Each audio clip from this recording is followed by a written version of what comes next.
Tunasikitika kukitangaza kifo cha mzee Mwalimu Simeon Charles Wafula Simiyu, ambacho kilitokea tarehe 13 Juni mwaka huu wa 2025 saa 3 asubuhi.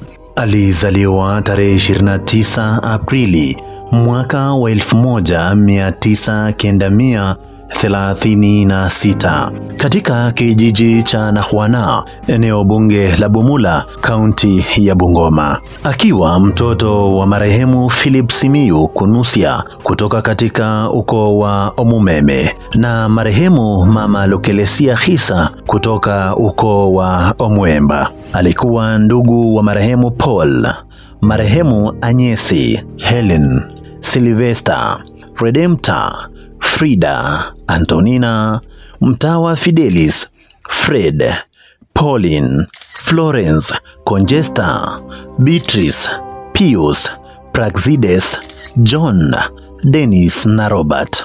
Alikuwa na wake wawili, mama Felistas Nakoba na mama Mary Nasirumbi.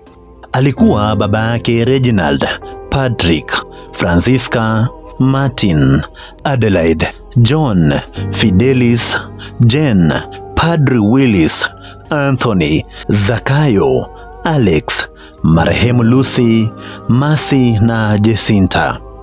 Mwalimu amefariki akiwa na miaka 90, huku akiacha familia ya watoto 14, wajukuu wakiwa 35, huku vitukuu vikiwa 12. Kwa jumla ameuacha uzao upatao wa watu 61.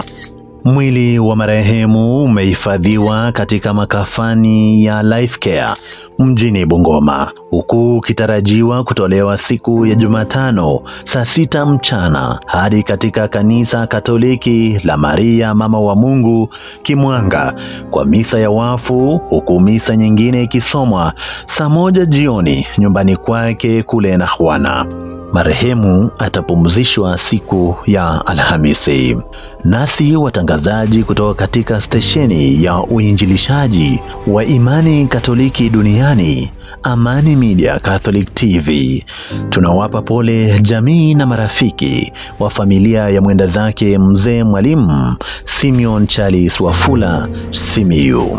Raha ya milele umpe Bwana, na mwanga wa milele umwangazie. Apumzike kwa amani.